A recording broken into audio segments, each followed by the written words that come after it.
Hey there. Hope everyone is doing good. I am just popping in to talk about burnout because I think this is a really important topic for all of us to talk about. So, I know the past couple months have been pretty tough. From January to March, you have to think about the emotional toll that this is taking on you. First of all, you are going from, the high of Christmas and Thanksgiving and family time and celebrating and New Year's to January 1st when you're like, all right, I got to get my shit together. I got to get my goals straight. I have to write down my goals. I have to write down my what I want to accomplish in the next year. I have to think about all these things, X, Y, Z, and the list goes on and on and on and on and on. You have to think about, you know, the different things you have to do this year, from weddings to bridal showers to baby showers to all these different things. If you want to lose weight, if you want to start a business, if you want to start a new job, if you want to move, if you're getting married, all the things. So, you think about all those things in January 1st and you're like, all right, I got a lot to do this year. How am I going to start? So you start really good, really strong. January, you do great. By like week 3, you're like, all right, I'm getting a little tired. I don't know if this is really worth it. I really want to have the cookie, or I really want to have another cocktail or whatever. And then, you start to get a little tired and you start to make a little bit of excuses. And then, by the end of January, you're like, I can't do it. I don't want to do it anymore. I want to go out with my friends and I want to have 5 glasses of wine and I don't want to eat my vegetables and I don't want to work out because it's tiring and I don't have the energy for it and I don't feel like getting up in the morning anymore and blah, blah, blah, blah, blah. And then, you think maybe you joined a fitness group or an accountability group, or you sign up for a gym and you're like, all right, I'm going to just keep doing it. Well, it's exhausting to keep doing those things and to change all the things at the same time. So you go from, a really exhausting holiday season to trying to do all these new things and implement these new things that just take up so much space in your brain and so much energy in your body because you're using all of your energy to try all these new things. And that's exhausting. I mean, that's so exhausting. If you think about all the energy it takes to learn a new language, your mental capacity to learn something new every day is not that big. I mean, they say to do your most important thing that you have to do that day, the first thing, not because you won't, not only because if you wait until the end of the day, you might not do it, but because you wait till the end of the day, you might be too tired to do it the way that it needs to be done. So burnout comes when you're doing all of these things at the same time and trying to change your entire life. And then you're like, oh, I can't do this. This isn't sustainable. So obviously it's not sustainable because you're trying to learn a new way of eating, learn a new exercise program, be a mom, run a household, have a full-time job, or learn a new skill, or make time for your friends, have a relationship, see your family. I mean, all these things. It's like crazy to think people can do all of those things and not be tired. I mean, you will be tired. So I think it hit a lot of people in March, and especially in the beginning of March, at least for me, after I finished Transform 20, I was like, whew, I'm exhausted. Like that was an exhausting 6 weeks because I learned how to do a new workout program. I got so strong in that workout program. It required me to do a lot of thinking, a lot of self-reflecting, I transformed my body and conquered my life, but I needed a break after that. And there's nothing wrong with that. Sometimes you just need a break. So in March, I took a lot of time off from working out and I really focused on nutrition and my mindset and relaxing and resting when I needed to. I did light workouts, some lighter toning and lighter cardio and some yoga. And I did a refresh in the middle of March. And I just really focused on resetting. That was what my main goal was for March. And now we're in April. And I think that, with the weather changing and the days becoming longer and the weather getting warmer and being able to be outside more and get that fresh air, opening your windows, you also have to think from that aspect. We go through the entire winter with our doors shut and spending minimal time outside. And all the energy in our house just like has nowhere to go. It just like is bouncing off the walls and kind of how you're feeling when you're getting a little bit like cabin fever in the winter when you're like, I'm ready to be outside.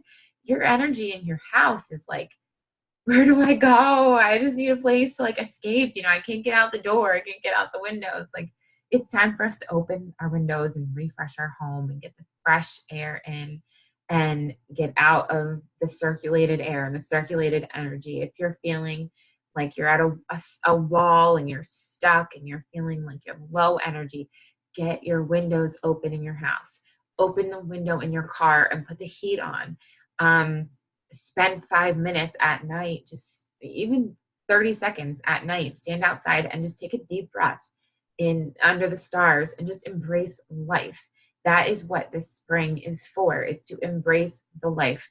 Every season of life, we should be embracing where we're at in our life. But when you face a burnout month or a burnout couple of weeks, it's really hard to understand the joy in that and in the joy in life. So I encourage you to just get fresh air, get a fresh perspective, get outside, try something that nourishes your body more than takes from it. So instead of having like a meal that doesn't make you feel good, have a meal that makes you feel good, but make it taste good. You don't have to eat like spinach and broccoli every meal. Saute your spinach and some garlic with some avocado oil and mix in some of that broccoli and add some everything bagel seasoning. And that sounds freaking amazing. Like, that would be delicious. Eat more, just eat so you're nourishing your body. Journal, get your emotions out on paper and let them out of your brain, because the more you internalize those things, the more and more it builds up, and you can't handle you can handle it, but it won't last long, and it's not sustainable for you to handle having all those emotions in your body. Another really important thing is to just be doing one thing at a time. When you're cooking dinner, try to just focus on cooking dinner. Obviously, if you have kids, you have to share your attention. You can't always just focus on dinner, but don't be cooking dinner and trying to be on Instagram or Facebook and scrolling and try to watch the news and, do a million things at one time. Chop your veggies, cook your meat, whatever you're cooking. Just be in the moment and be more present. When you're with your friends, be in the moment and be more present. Don't be on your phone. Have set times a day that you're doing those things. When you're feeding your son or your daughter dinner, just sit and have dinner together as a family. That's something that we've been really, really, really doing the past month, is really focusing on family dinners and eating dinner together as a family every night. Because I realized that Liam would go to the kitchen and we would give him dinner, and he would want to go sit on the couch and have dinner, because we got into a habit of sitting on the couch and having dinner.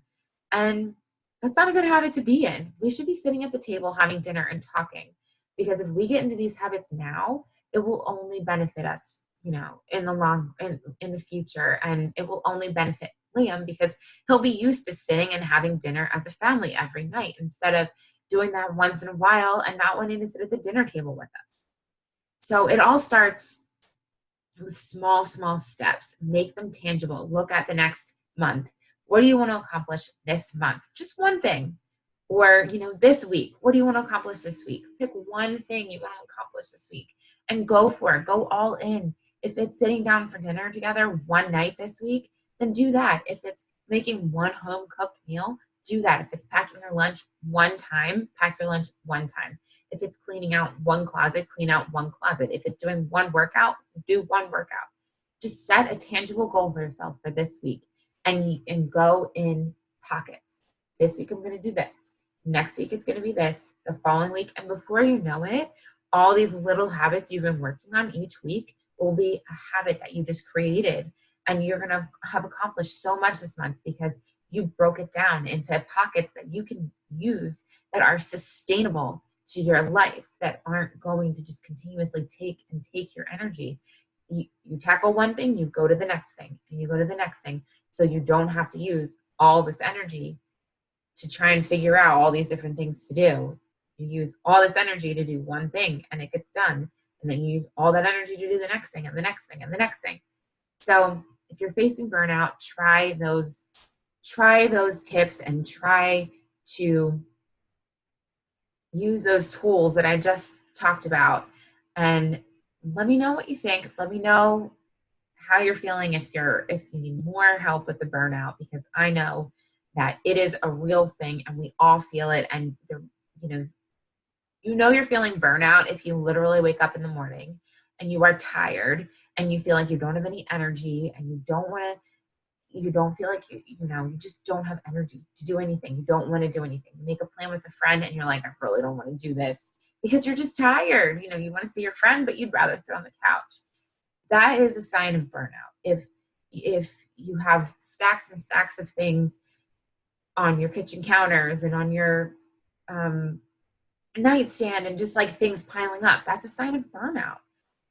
A sign of procrastination is a sign of burnout. So use the tools I talked about, figure it out, and I promise you that if you just do those few things, getting some fresh air, nourishing your body, taking some time to just breathe and practice yoga and meditation and journaling, and I promise you will feel so much better if you just take that time for yourself.